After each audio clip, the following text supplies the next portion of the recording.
After months of bated breath waiting and loads of speculation and keen-eyed sightings in the wild, along with a prototype drive for good measure, we're finally behind the wheel of the 2023 Ford Ranger Raptor.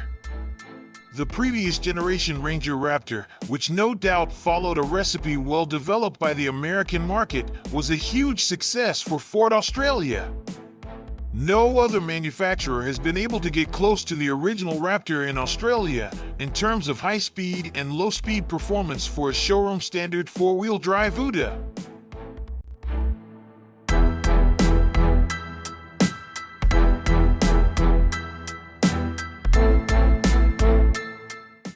Despite that fact, and only 4 years after we clapped eyes on the first Ranger Raptor, we've got a new model. And it's not a small update by any stretch of the imagination. Using Ford's new T6.2 platform, which has been developed and engineered in Australia and is an evolution of the previous T6 platform, the Ranger Raptor picks up a host of big changes. First, the engine.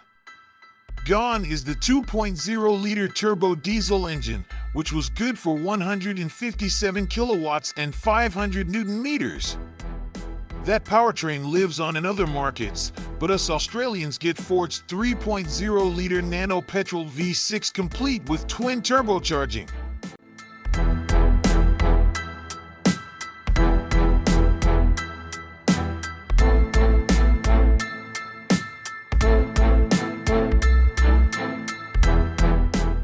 Running through Ford's 10 or 60-10 speed torque converter automatic transmission, the Ranger Raptor now makes significantly more power, 292 kilowatts, and a good bump of extra torque, 583 newton meters. Peak power is available at 5650 RPM, while maximum torque is available at 3500 RPM. The new Ranger Raptor also picks up a permanent all-wheel drive system, which employs an electronically controlled Borg-Warner clutch pack system. This system allows for 4-driven wheels with the front/rear split dictated by the car's brain on the blacktop in 4A mode. This is important because it's something the old Raptor wasn't able to do and sorely needed.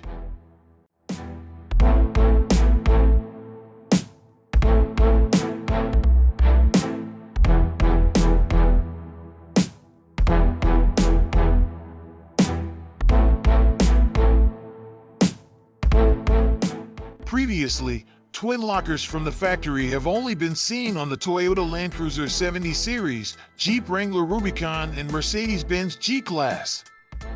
Suspension layouts and designs are a more reminiscent affair, with the Raptor carrying over a Watts linkage live rear and independent front suspension with carryover 1,710 millimeters wheel track. Owing to the new platform change, major components like control arms and mounting points are new designs and parts.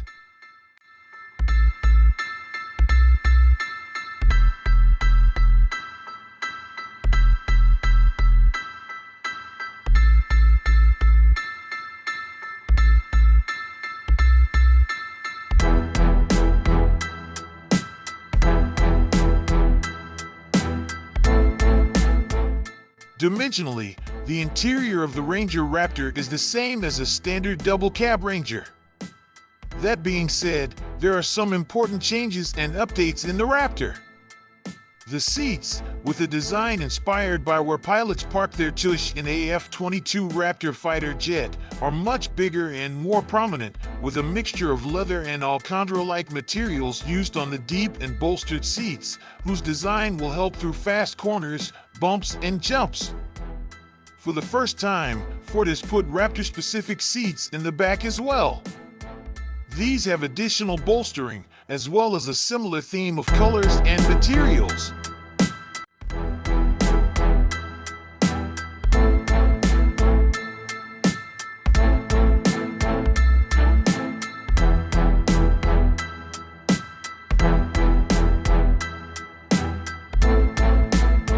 Code orange motifs continue throughout the cabin, most prominently around the air vents and Raptor-specific steering wheel. This steering wheel gives you some of the additional chassis controls, along with some meaty sections to guide your hand placement and, of course, that 12 o'clock marker. There are some extra touches that raise the Raptor above a top-spec Ranger or Everest, such as the Alcantara-like materials on the glove box.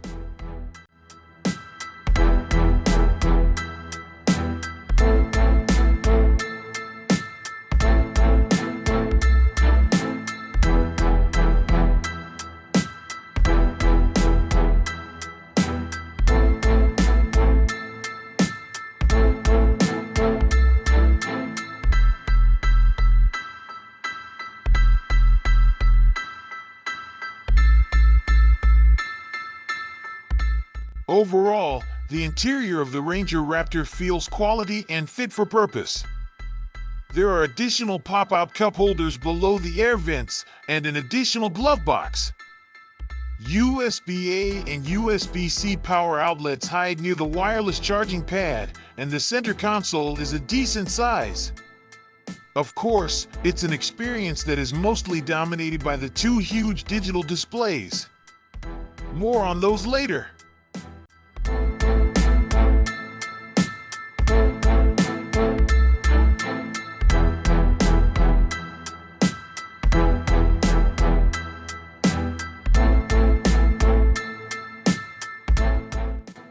However, the shopping list of safety gear is worth running through in this case: autonomous emergency braking, adaptive cruise control with stop-and-go functionality, traffic sign recognition, blind spot monitoring with rear cross-traffic alert, lane departure warning and lane keep assistance, automatic headlights and high beam, 360-degree camera, front and rear parking sensors, tire pressure monitoring, and intelligent speed limit assistance.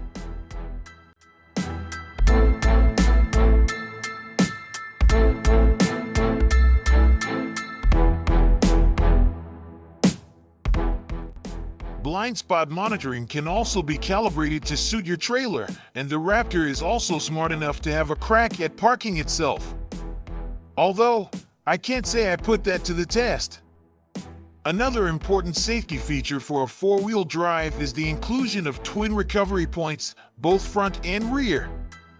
More four-wheel drives should have these as standard fitment.